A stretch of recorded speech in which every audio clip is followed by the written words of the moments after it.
Europe. Vos vestros servate, meos mihi linquite mores petrarca.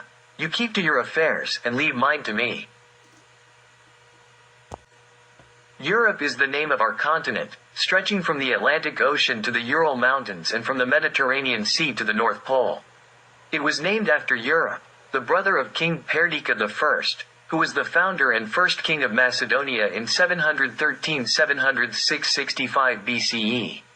Europe ruled the region north of his brother Perdiccas' territories, which corresponds geographically to today's southern Serbia, and the area got its name from her, Europa.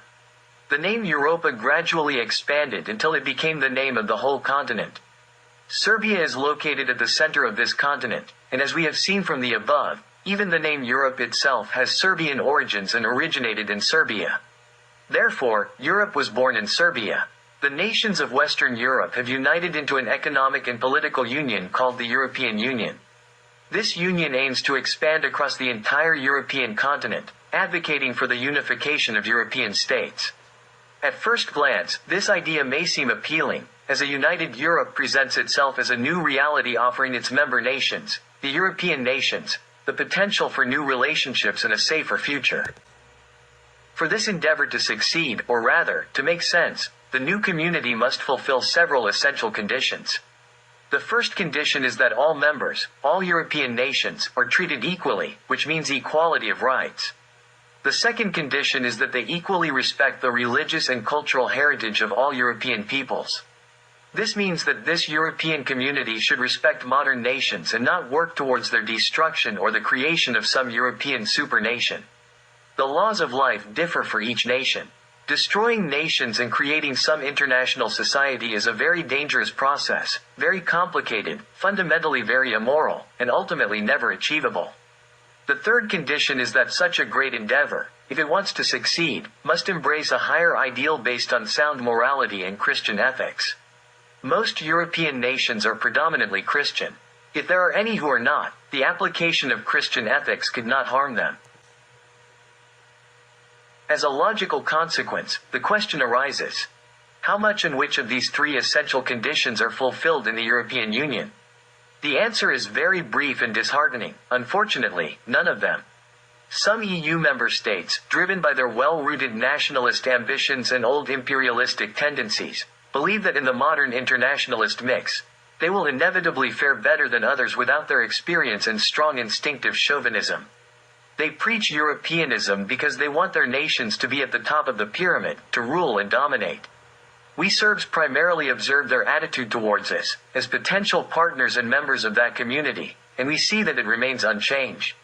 One cannot embark on a new path while using old methods, preach a new spirit while serving the old imperialistic spirit. Furthermore, Western Europe has betrayed Christian morals and created some humanitarian principles that disguise their will for dominance. That is why Ava Justin, Dostoevsky, and Tolstoy sharply criticized it. Humanism should not be equated with humanity, as they are not the same. Ava pointed out that humanism is the main sin of Western culture from which evil arises. Western humanism has led to individualism that easily turns into egotism and leads to a propensity for base material desires, covered by ideas of democracy and human rights. Today, it is evident that stories about democracy and human rights are empty words, empty rhetoric used to conceal malicious intentions towards someone. The rule of multinational companies and banks that imposed the cult of profit has further exacerbated an already dire situation. The main question for us is where Serbia's place is in that kind of European community. The breakup of Yugoslavia and the instigation of the civil war in it is the merit of the European Union. And that Yugoslavia was Europe in miniature, something that Europe should only aspire to, unity in diversity. Yugoslavia was shattered to harm one of its nations, the Serbs.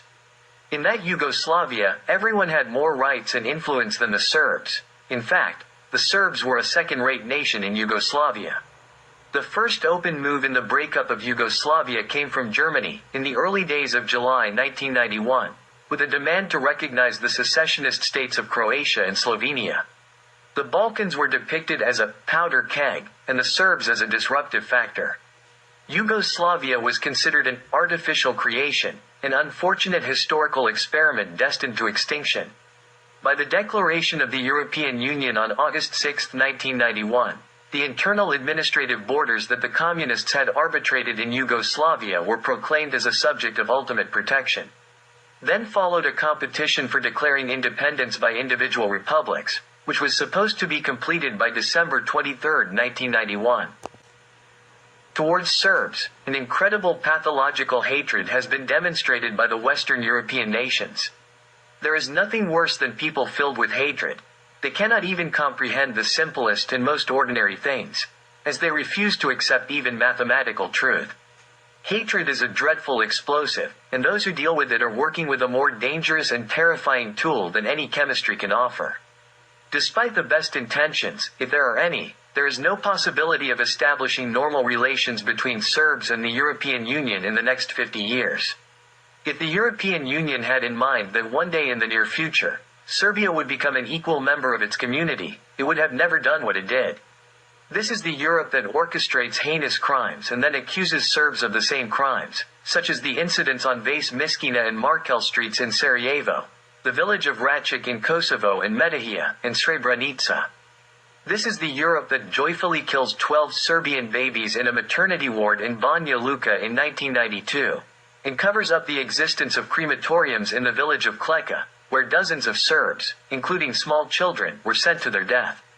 This is the Europe that approves Ustasha crimes in Bleiburg and Storm in May and August 1995, and expels over 500,000 Serbs from their ancestral homes in the so-called Republic of Croatia. This is the Europe that participates in the aggression against Serbs using nuclear ammunition in the Serbian Republic, Serbia itself, and Montenegro, all in 2 consecutive strikes.